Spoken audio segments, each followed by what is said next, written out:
드리옵나이다. 아멘.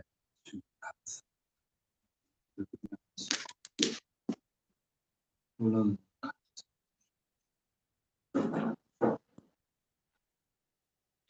이 시간 하나님의 말씀 공독하겠습니다. 야고보서 1장 5절서부터 8절까지 보겠습니다. 야고보서 1장입니다.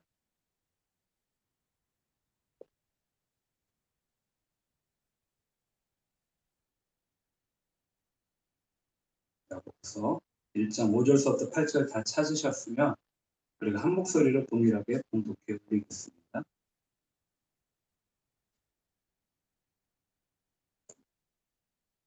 같이 시작. 너희 중에 누구든지 지혜가 부족하거든 모든 사람에게 후히 주시고 꾸짖지 아니하시는 하나님께 구하라. 그리하면 주시리라. 오직 믿음으로 구하고 조금도 의심하지 말라.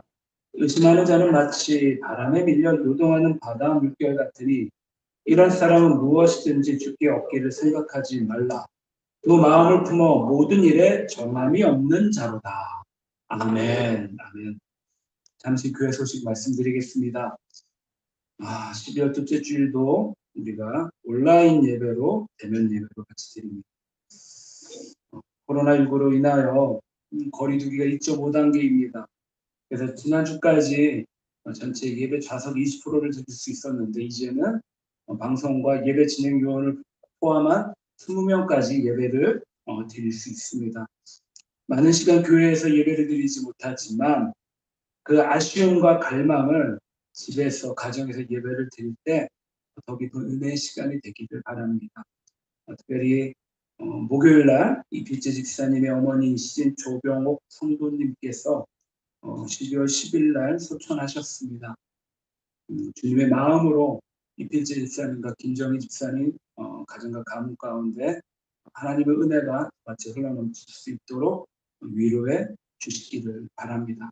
특별히 코로나 때문에 우리 교회 많은 기관들, 많은 예배들이 잘 드려지지 못하고 있지만 그럼에도 불구하고 우리가 이것 때문에 이제 아파하고 힘들어하는 것이 아니라 이것 후에 우리 교회가 어떻게 나아갈 것인가에 대하여 고민하고 기도로 중보하고 우리가 준비하는 그래서 가까이서는 우리 지역을 고산동을 섬기고 그리고 또 우리 다음 세대를 더 깊이 사랑하고 그들을 세워나갈 수 있는 교회가 될 수 있도록 기도해 주시고 그리고 또 관심 가져주시고 그리고 우리가 해야 될 사명이다라는 것을 그 마음 가운데 가져주시기를 바랍니다.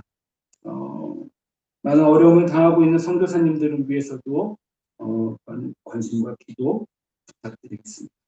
이 시간에 우리가 찬양 한 곡 드렸으면 좋겠습니다. 사실 반주자가 계시면 이산지를 4개 주셔서 하고 싶은데 반주자 안 계셨고 찬송가 337장 우리가 같이 찬송 드렸으면 좋겠습니다. 337장입니다.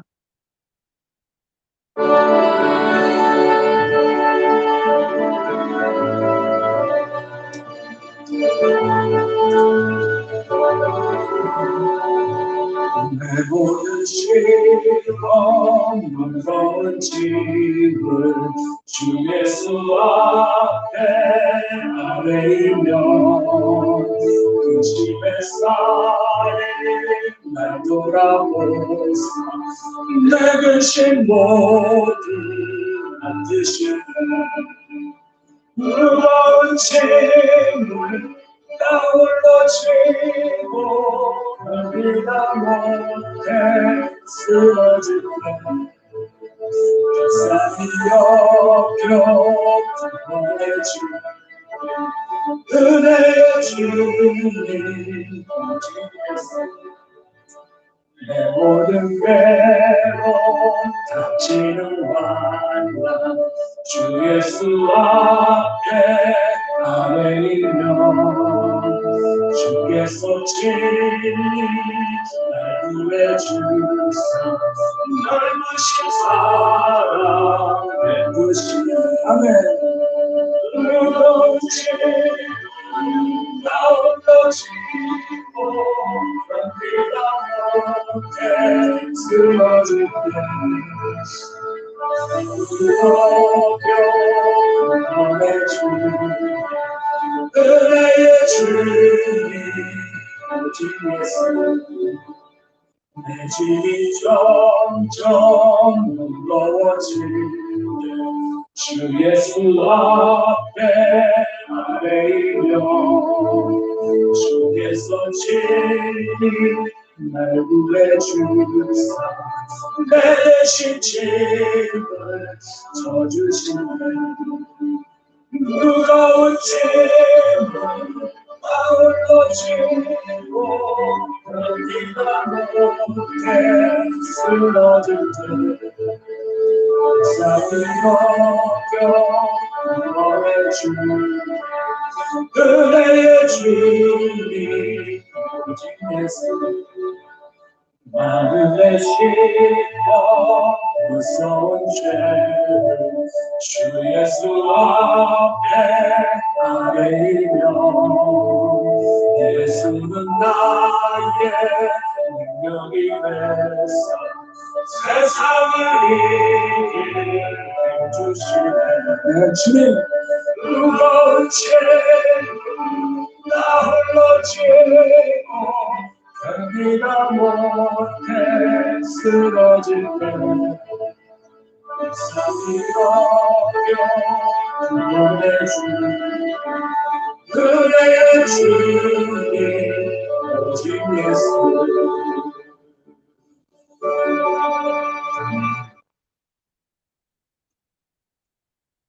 오늘 아침에는 시험을 이기는 기도라는 말씀의 제목을 가지고 하나님의 은혜를 나누는 시간입니다.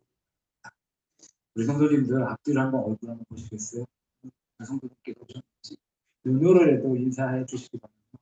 참 잘 오셨습니다. 어려울 때 이렇게 우리 성도님들 얼굴 보니까 너무나 기쁘고 너무나 감사.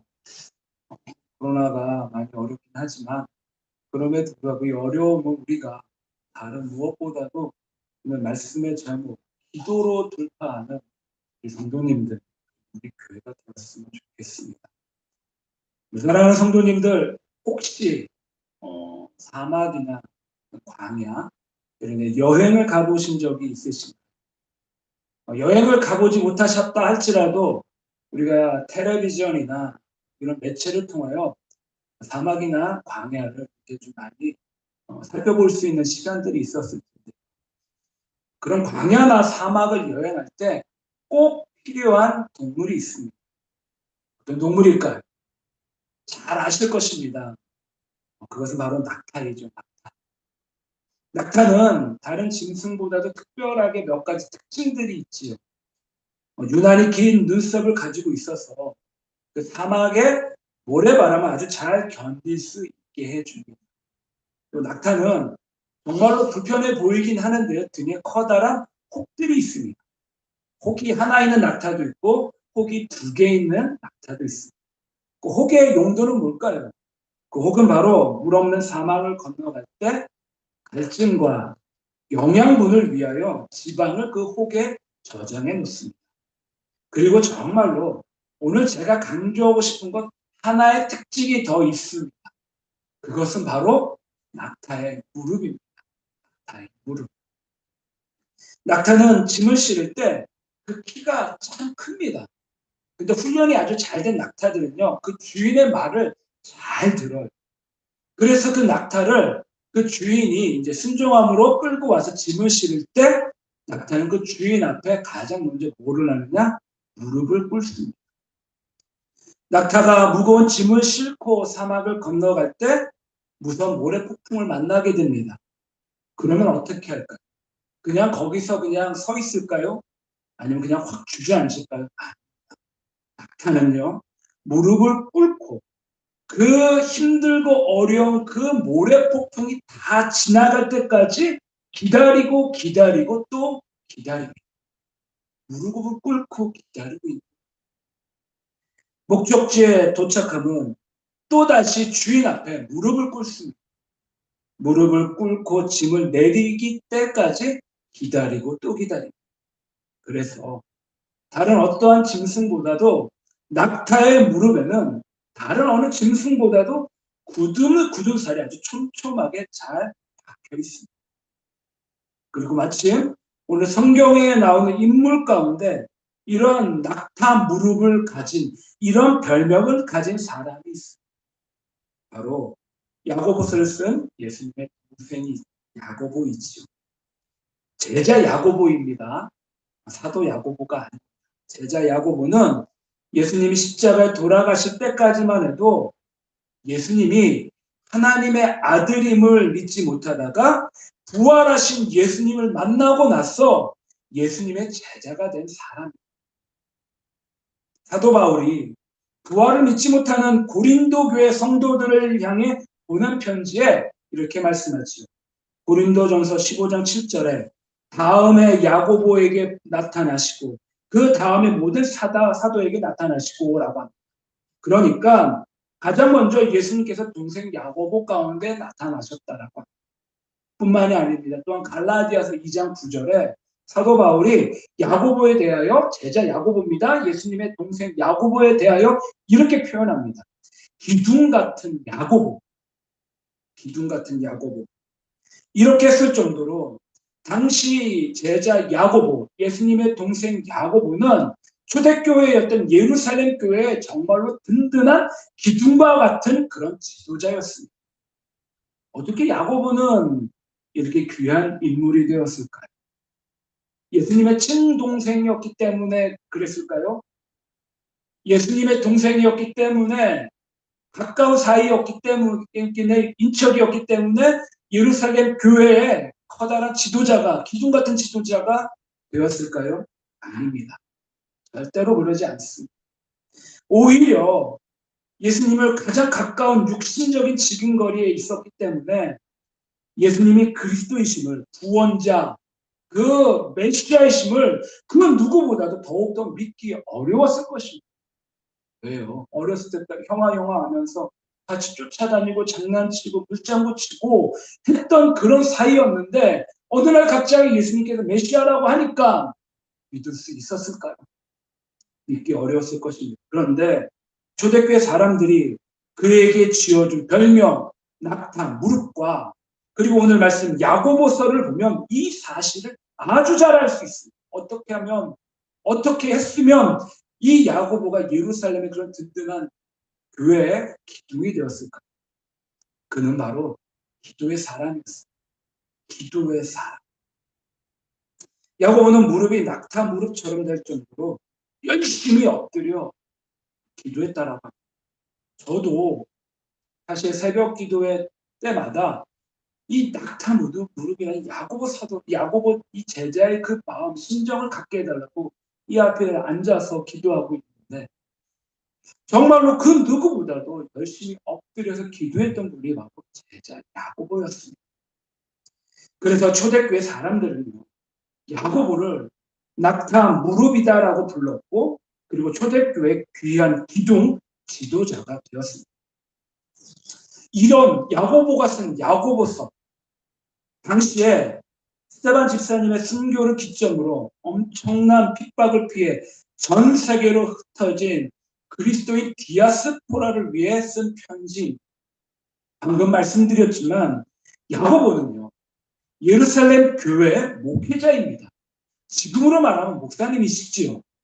그러므로 야고보는 목회적 입장에서 과연 성도가 세상에서 살면서 가장 먼저 직면한 문제, 가장 많이 어려워하는 문제가 과연 무엇인가 생각하고 고민했습니다.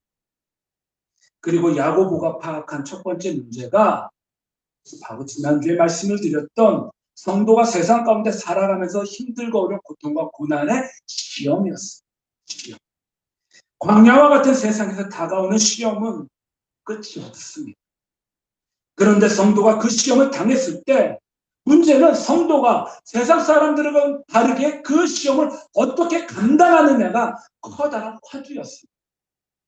그리고 두 번째 주제, 오늘 나누게 될 말씀의 제목, 바로 시험을 이기는 기도에 대한 말씀.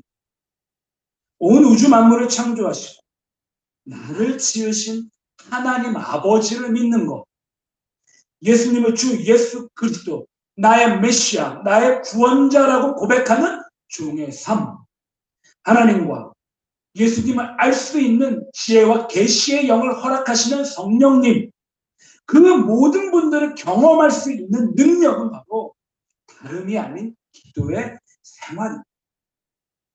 기도 없이 하나님, 예수님, 성령님을 믿는다라는 것은요, 어불성설입니다.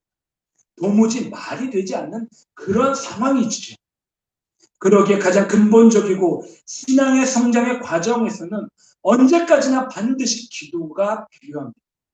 하나님과의 교제가 잘 소통하려면 기도가 우선해야 합니다. 그래서 신앙생활을 기도생활이라고 강조까지 하고 있는 것입니다.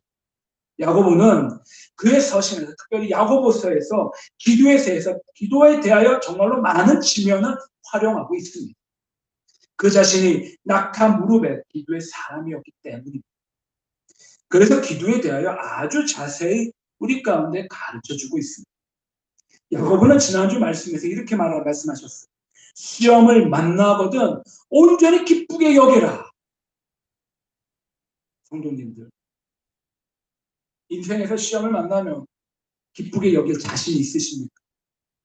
어떻게 유한한 인생에 불완전한 사람이 인생에 복잡하고 다양한 그런 상황과 어려움의 그 시험 가운데 단순히 기쁘게 여기라고 말씀하셔서 기쁘게 여길 수 있는 힘이 그 안에 있을까요? 그런 기쁨을 여길 수 있는 마음을 우리가 어떻게 가질 수 있을까요? 그 기쁨의 동력원은 과연 무엇일까요? 다시 기쁘게 여기는 세상적인 방법은 따로 없습니다.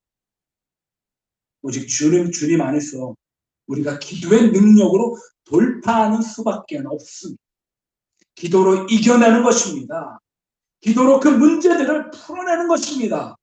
시험에 대한 구체적인 해결책은 이처럼 다름이 아닌 오직 기도밖에 없다라는 것입니다. 기도로부터 응답받아야 비로소 시험을 만나도 우리는 기쁘게 여길 수 있습니다. 기도를 통하여 시험을 당하여도 온전히 기쁨까지 성장하고 성숙하고 우리는 자라갈 수 있습니다. 야고보가 지난주에 우리가 시험에 대해 말씀을 드렸죠. 시험의 문제를 거론하고 바로 기도의 중요성을 오늘 언급한 것은 바로 이 때문입니다. 그리고 인내를 온전히 이루라라고 말씀합니다. 인내를 온전히 이루는 방법, 어떻게 인내를 우리가 이뤄낼 수 있을까요? 이것도 인내를 온전히 이루는 방법은 오직 기도밖에 없음을 이 시간에 고백합니다. 기도해야 우리는 참을 수 있습니다. 기도하면 내 안에서 성령님께서 충만히 역사하십니다.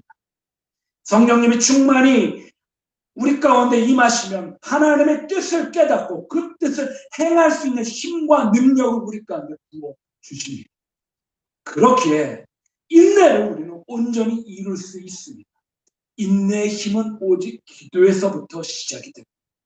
간절히 바라는 것은 정말 이 어려울 때, 이 코로나 시대에 성도들이 교회가 많은 시험을 당하여도 간절히 바라는 것은 오직 기도로 그 모든 것을 이겨내기를 바랍니다. 오직 예수님의 동생이었지만 그럼에도 불구하고 주 예수 그리스도의 종을 자처했던 야고보처럼 기도하는 낙타 무릎을 소망하시는 귀하고 복된 성도의 삶이 되시기를 이 아침에 주님의 이름으로 간절히 축원합니다. 아멘. 첫 번째요. 자, 우리의 기도를 들으시고 받으시는 분이 계십니다. 그 대상은 어떤 분이시냐? 바로 후히 주시고 꾸짖지 아니하시는 하나님 아버지십니다. 우리의 기도를 들으시는 대상은 바로 하나님 아버지시죠. 오늘 본문에서 우리가 먼저 확인해야 하는 것은 우리가 과연 누구에게 기도를 하느냐에 대한 부분입니다. 기도를 하려면 우리의 기도를 들으시고 우리의 기도를 흠양하시는 분에 대한 명확한 그런 대상을 알아야만 합니다. 자, 예수님께서 제자들에게 그리고 우리에게 가르쳐 주신 기도문이 있습니다. 아마 잘 아실 거예요. 주 기도문. 원래 주님이 가르쳐 주신 기도문이죠. 주문이 아닙니다. 주님이 가르쳐 주신 기도이지. 그런데 그 기도문 가장 맨 처음 서두에 어떻게 말씀하시느냐? 예수님께서 마태복음 6장 9절에 이렇게 말씀하셔요. 하늘에 계신 우리 아버지, 하늘에 계신 우리 아버지라고 예수님께서 명확하게 말씀하십니다. 예수님께서 가르쳐 주신 기도문은 첫머리, 하늘에 계신 우리 아버지, 하늘에 계신 분은 분명히 하나님이신데, 그런데 예수님께서 하늘에 계신 하나님을 뭐라고 말씀하십니까? 우리 아버지라고 말씀하십니다. 우리 아버지. 저와 성도님과 그 말씀을 하시는 예수님의 동일하신 아버지. 얼마나 감사한 표현인가요? 오늘 이 아침에 다른 때보다도 많은 어려움 가운데 있지만 이 놀라운 은혜를 우리가 더욱더 깊이 경험하는 성도의 삶이 되시기를 바랍니다. 하나님 아버지께서 우리의 기도를 들으시고 흠양하시는 하늘에 계신 우리 아버지라고 예수님께서, 성자 예수님께서 직접 친히 우리 가운데 가르쳐 주십니다. 얼마나 친숙하고 얼마나 다정한 표현인가. 이처럼 하나님의 구원을 받은 사람이, 성도라고 지칭하는 우리들이 하나님을 부를 때 뭐라고 하느냐? 아바, 아버지라고 합니다. 아바, 아버지. 특별히 성도님들은요, 하나님 아버지를요, 아바, 어떤 의미? 아빠라고 하죠. 아빠. 아빠라고 부를 수 있는 특권이 있습니다. 조금 낯간지럽고, 조금 좀 부끄러우시나요?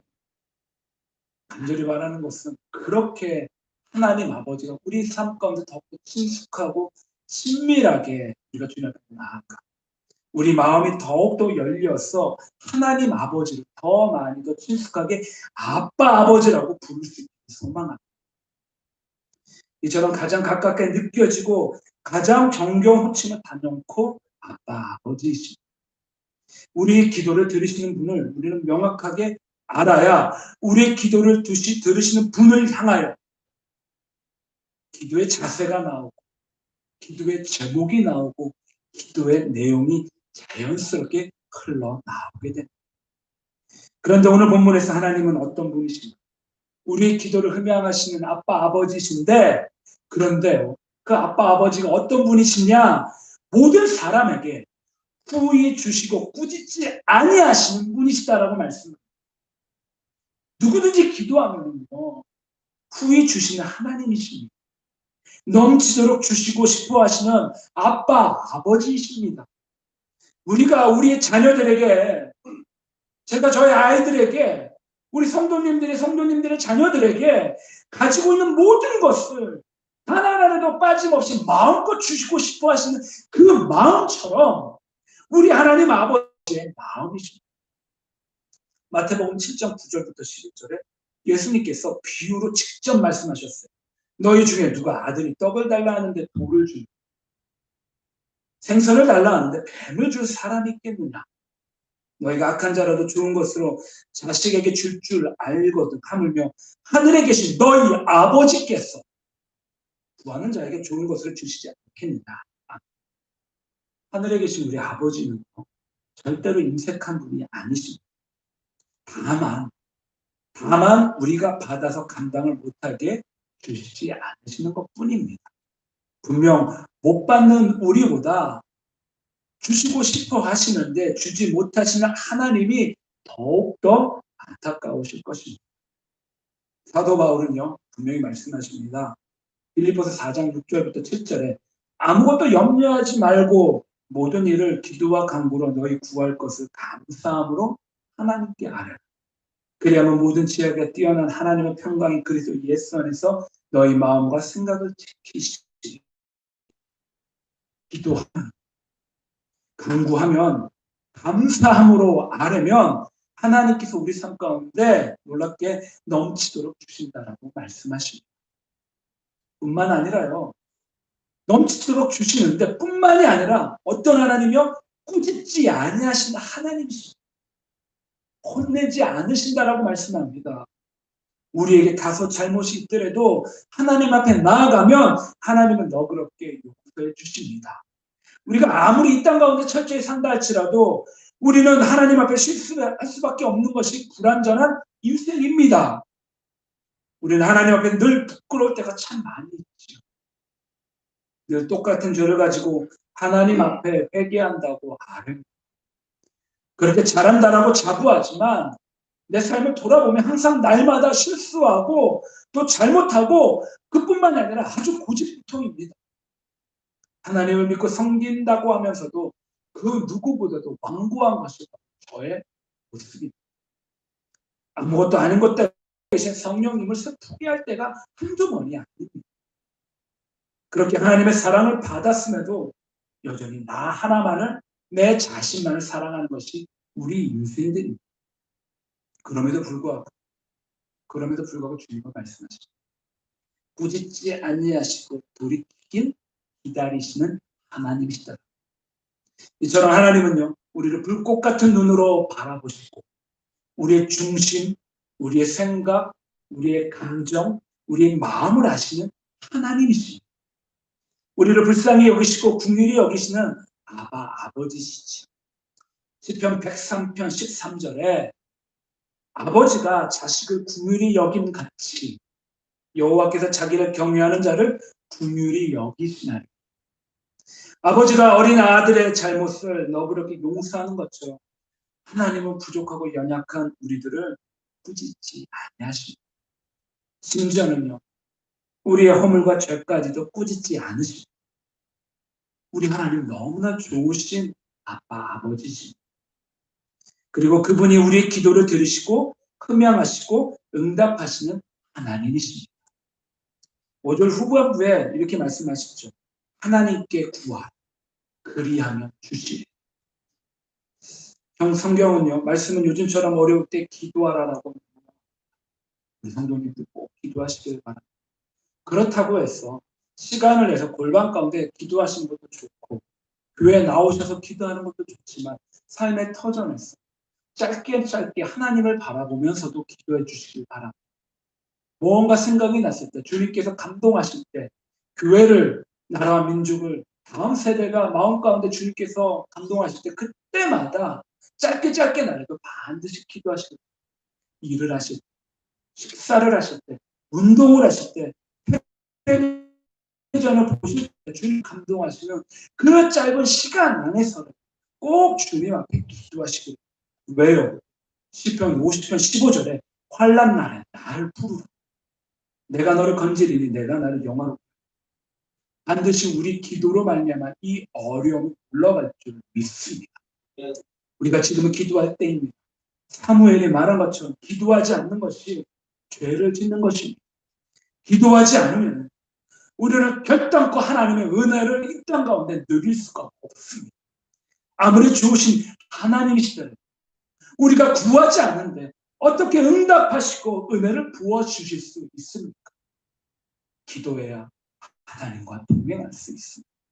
간절히 바라는 것은 후히 주시고 꾸짖지 아니하시는 하나님 아버지께 기도하는 진정한 하나님의 백성, 하나님의 자녀가 되시기를 이 아침에 주님의 이름으로 간절히 축원합니다.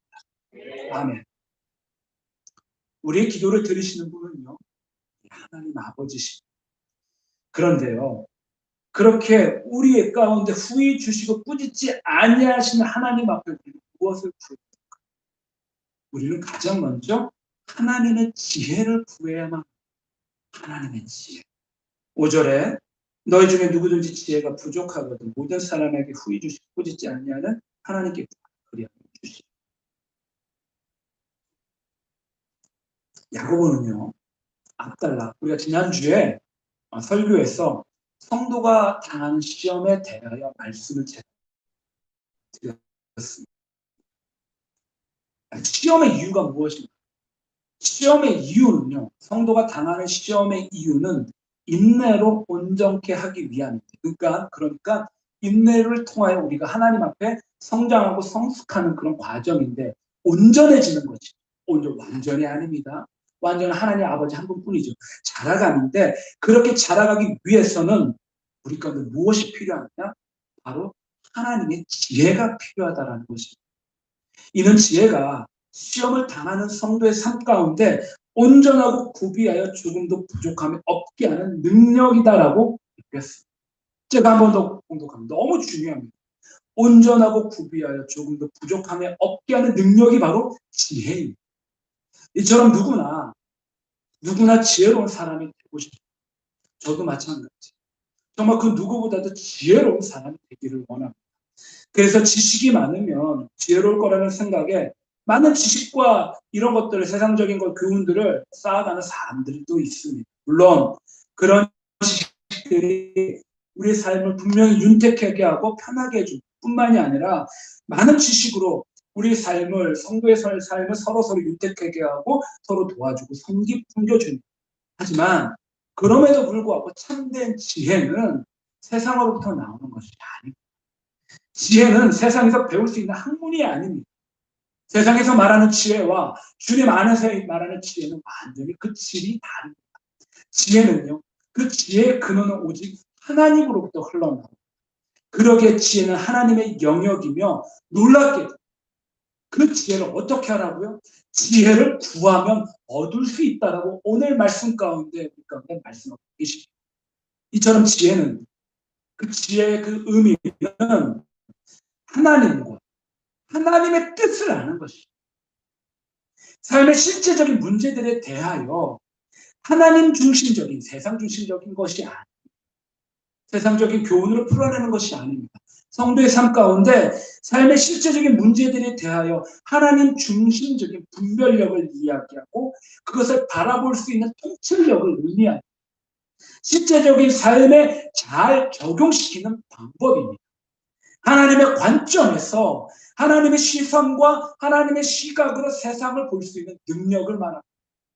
그러기에 우리는요, 다른 무엇보다도 하나님의 시선과 시각, 즉 통찰력과 분별력이 우리 삶 가운데 더욱더 흘러넘쳐야만 합니다. 그렇다면 이렇게 세상을 변별하고 세상을 통찰할 수 있는 그 하나님의 그 귀한 지혜를 우리는 과연 어떻게 하면 얻을 수 있을까?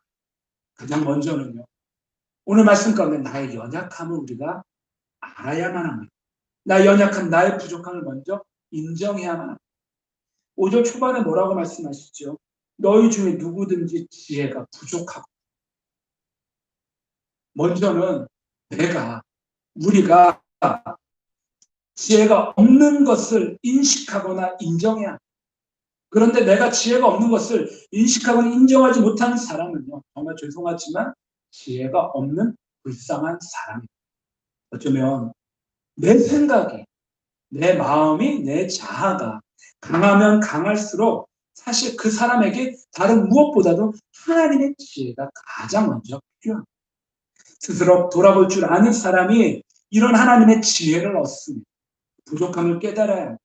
그러나 부족함을 깨달은 것에 그친 것이 아니라 인간의 유한한 지식 앞에 위대한 하나님의 지혜에 머리를 숙이는 겸손함이 일반이 되어야만 합니다.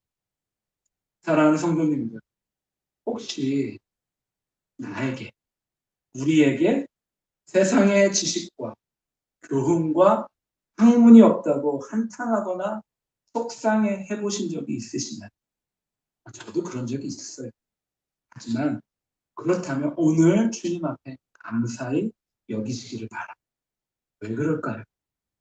성도에게 마음껏 부어주시는 하나님의 지혜가 우리 가까이 있으므로 우리는 주님 앞에 감사할 수 있습니다. 나의 눈으로 보는 것이 아니라 하나님의 눈으로 인생을 보는 지혜와 안목이, 분별력과 통찰력이 충만할 수 있도록 기도하시기를 바랍니다. 그리고 그 깊은 지혜는 하나님께 도움을 구하는 기도로부터 흘러나오게 됩니다. 시험 중에 기뻐할 수 있는 능력의 지혜는 우리 삶 가운데 반드시 필요한 하나님의 은혜입니다. 또한 그 분별력과 통찰력, 그 지혜를 누가 주시는지를 우리는 반드시 또한 깨달아야만 합니다. 이런 하늘의 지혜를 누가 주시나요? 우리의 기도를 들으시고 우리의 기도를 흠양하시는 분도 하나님 아버지이시지만 후히 주시고 꾸짖지 아니하신 분 또한 하나님 아버지이십니다. 후히라는 말은요, 풍성하게라는 그런 의미입니다. 임색함이 없다라는 말이죠.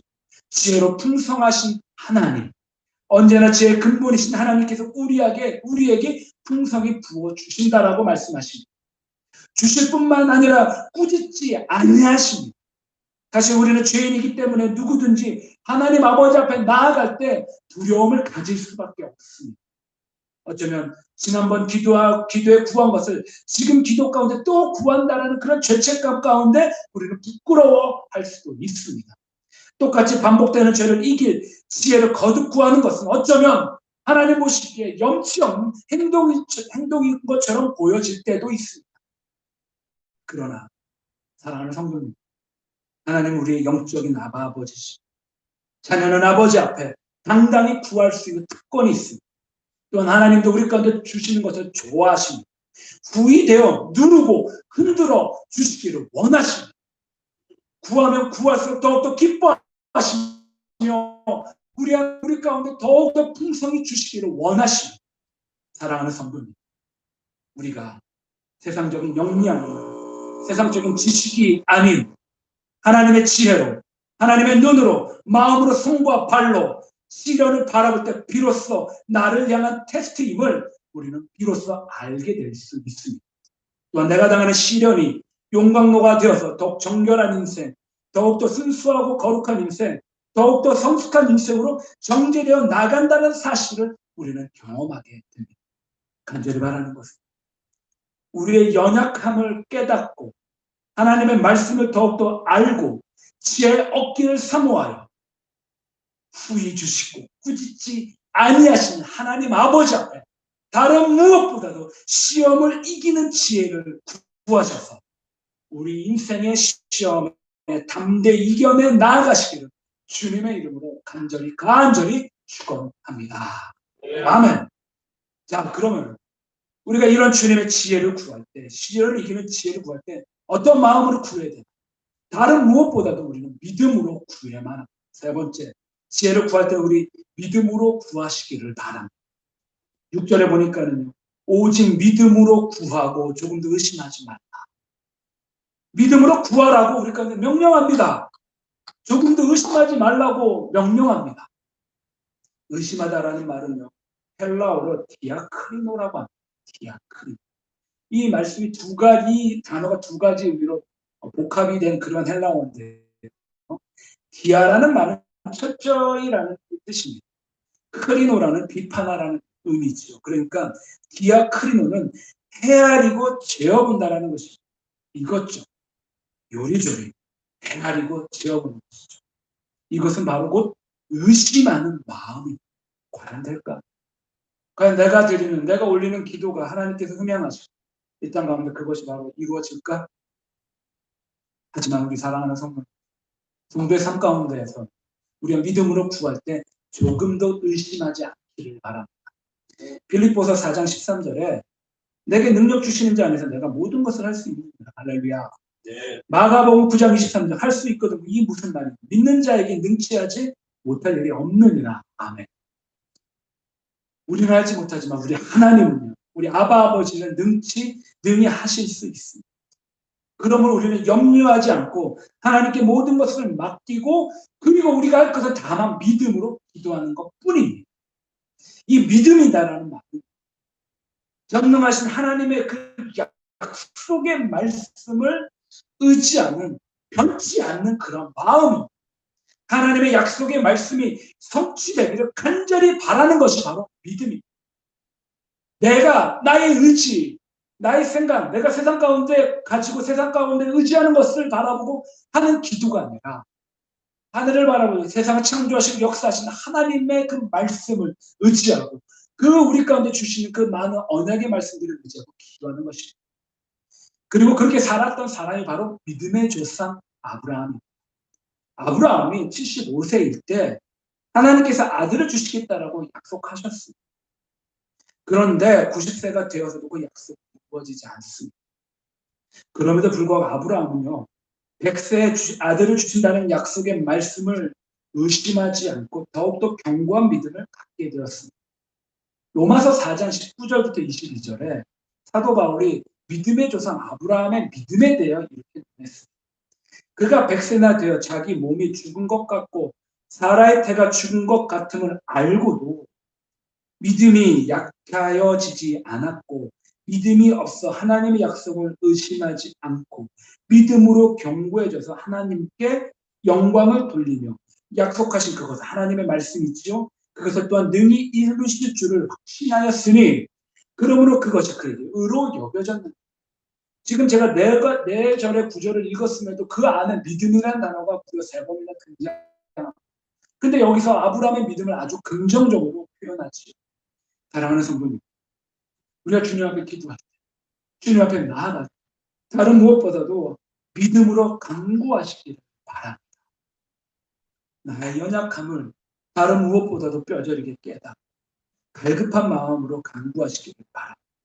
우리가 섬기는 하나님 아버지는 나와 성도님과 예수님의 아바 아버지시고 후히 주시고 꾸짖지 않으신 분이십니다. 그런 아바 아버지 앞에 온전한 신뢰를 두고 우리 5절 마지막 5절 한번 같이 한번 봉독하겠습니다. 시작. 너희 중에 누구든지 지혜가 부족하거든 모든 사람에게 후히 주시고 꾸짖지 아니하신 하나님께 구하라. 그리하면 주시리라. 아멘. 그리하면 주시리라는 이 말씀을 다른 무엇보다도 이 아침에 믿음으로 받으시기를 간절히 축원합니다. 그럴 때 인생의 풍랑 가운데 우리가 당하는 모든 역경과 혼란을 넉넉하게 감당할 수 있는 지혜를 우리 가운데 주시고 어떤 형편에서든지 잘 견뎌낼 수 있는 능력을, 그런 놀라운 기회를 우리 가운데 주시고 그 기회 속에서 우리가 더 거룩하고 순결한 생애를 살 수 있도록 우리 주님 우리 삶을 인도해 주시고, 제가 우리 성도님들, 주의 성도님들을 조금씩 좀 살펴보며 깊고 깊은 고난과 고통 가운데서 있는 분들의 삶이 정말로 하나님의 선한 능력 안에서 더욱더 빛나 그 안에서 성결하며 순결해지는 삶을 볼 때마다 정말로 많은 기쁨을 경험, 하나님의 기쁜 은혜를 체험하고 있습니다. 분명 저 정도의 어려움과 고통을 무너질 수밖에 없는데 도리어 더 아름다운 인생을 살며 하나님 앞에 나아가며 성도의 삶을 살려고 그 몸부림치는 그 모습들, 그 믿음이, 그리고 그 삶이 주님 앞에 더 성숙해가는 그런 것들을 볼 때 정말로 큰 제가 기쁨을 느끼는데 우리 하나님은 얼마나 더 보시기 좋으시고 행복해 하실까라는 생각들을 해보게 됩니다. 6절에 오직 믿음으로 구하고 조금 더 의심하지 말라. 의심하는 자는 마치 바람에 밀려 요동하는 바다 물결 같으니 7절 이런 사람은 무엇이든 주께 얻기를 생각하지 말라. 그 마음을 보다 모든 일에 정함이 없는 자. 어떤 사람은 기도하면서 정말로 안타깝게 기도함에도 불구하고 하나님을 믿는다라고 하면서도 믿음을 구하지 않는 사람이 있습니다. 때로는 믿음으로 예배하지 않을 때도 있고 때로는 믿음으로 찬송하지 않을 때도 있습니다. 사람이기 때문에 그렇지. 불완전한 인생이기 때문에 그럴 수밖에 없습니다. 그럼에도 성경은 안타깝게도 이런 믿음 없는 사람을 바람에 밀려 요동하는 바다 물결 같다라고 제자 야고보는 말씀하고 있습니다. 야고보는 갈릴리, 즉 가버나움에 예수님과 예수님의 어머니와 아버지와 가족들과 같이 살고 있었습니다. 가버나움은 갈릴리 바다 근처에 있었기 때문에 그 누구보다도 바다를 잘 알고 있어서 이런 표현을 쓸 수 있었습니다. 갈릴리 바다는 바다임에도 작은 호수였습니다. 그 호수의 지층과 지형이 정말로 이상했어 잔잔하다가도 한 번 돌풍이 일기 시작하고 무려 10m, 물살이 20m까지 올라가는 노도 광풍을 납니다. 주변의 모래나 돌멩이도 날아갈 정도로 센 바람을 맞게 되죠. 평생을 갈릴리에 살았던 제자들도 풍랑을 만났을 때 예수님 앞에 주여 우리가 죽게 된 것을 보옵소서라고 하며 당황하는 모습을 우리는 성경에서 찾아볼 수 있습니다. 그런데 야고보는 우리 가운데 말씀합니다. 그런데 믿음이 없는 우리의 마음이 바로 그런 상태다라고 말하고 있습니다. 믿음이 없이는 바람이 불 때 우리는 담대히 이겨낼 수 없습니다. 그 고통을 견디지 못하고 이리 밀리고 저리 밀리며 정함이 없다라고 말합니다. 그리고 너무나 안타깝게 이런 사람들은 무엇이든지 주께 얻을 줄 생각하지 말라라고 합니다. 구해도 얻지 못한다고 합니다. 아무리 간구해도 기도에 응답이 없습니다. 그 밖에 믿음이 없는 사람은 두 마음을 품어 정함이 없는 인격이 되고 맙니다. 두 마음을 품어라는 이 의미는 두 영혼을 가진 자입니다. 한 인격 안에 두 영혼을 가진 사람을 의미하지. 교회 안에서 열심히 예배를 드리고 찬송도 하고 하나님께 영광을 돌리지만 교회 밖의 삶은 예수님을 믿지 않는 사람과 구별되지 않는 삶을 의미하는 삶 따로, 교회 따로의 삶을 이야기하지. 마치 두 가면을 쓴 사람처럼 살아갑니다.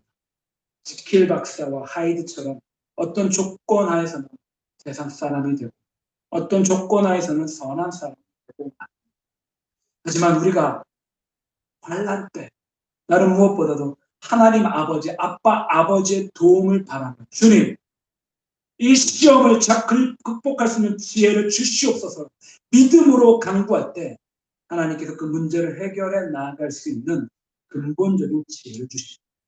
우리 하나님 그 지혜를 주시면 기뻐하시는 분이십니다. 간절히 바라는 것은 우리가 두 마음을 품지 않고 오직 주님 앞에 한 마음 한 뜻으로 믿음으로 지혜를 간구하시는 성도의 삶이 되시기를 주님의 이름으로 간절히 축원합니다. 이제 말씀을 맺겠습니다. 하나님은 우리가 어려운 시험을 당할 때 외면하지 않으시고 오히려 우리 가운데 더욱더 가까이 계시고, 다만 나의 눈이, 나의 생각이, 내 마음이 닫혀있기 때문에 그것을 인식하지 못하는 것뿐입니다. 그리고 그분은 하늘에 계신 우리 아빠, 아버지시죠. 그분은 우리 가운데 후히 주시고 꾸짖지 아니하시는 하나님이시죠. 우리는 그 하나님 앞에 지혜를 간구해야 기도가 믿음입니다. 그러기에 우리 사랑하는 성도님들, 지금 하나님 아버지 앞에 기도하시기를 바랍니다. 특별히 기도하시며 하나님의 지혜를 구하시기를 원합니다. 지금이 바로 기도할 때입니다. 다른 무엇보다도 순종의 무릎으로 잘 감당하시고 주님 앞에 기도의 무릎으로 나아가시기를 바랍니다. 성도에게 기도는 하늘의 문을 여는 천국 열쇠와 같은 것입니다.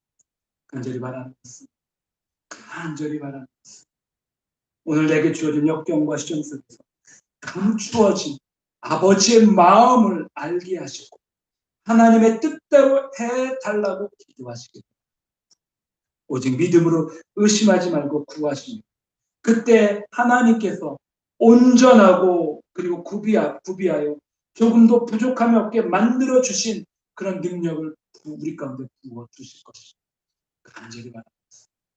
간절히 바랍니다. 우리의 삶, 세상 것을 흘러넘치는 것이 아버지를 향한 낙타 무릎의 기도로 흘러넘치시는 귀하고 복된 아름다운 성도의 삶이 되시고 이 아침에 주님의 이름으로 간절히 축원합니다. 아멘. 기도하겠습니다. 사랑과 은혜가 풍성하신 나와 우리 성도님과 우리 예수님의 아빠 아버지, 우리가 주님 앞에 이 땅 안에 간구하며 나아갈 때 세상 것을 간구하는 것이 아니라 주님의 마음을 간구, 시험을 당하여 어려움이 있을 때 다른 무엇보다도 하나님의 지혜를 간구하여 그 모든 어려움을 넉넉히 이겨나갈 수 있는 성도의 삶이 되게 주시옵소서. 그래서 주님, 우리 삶이 낙타의 무릎이 되길 원합니다.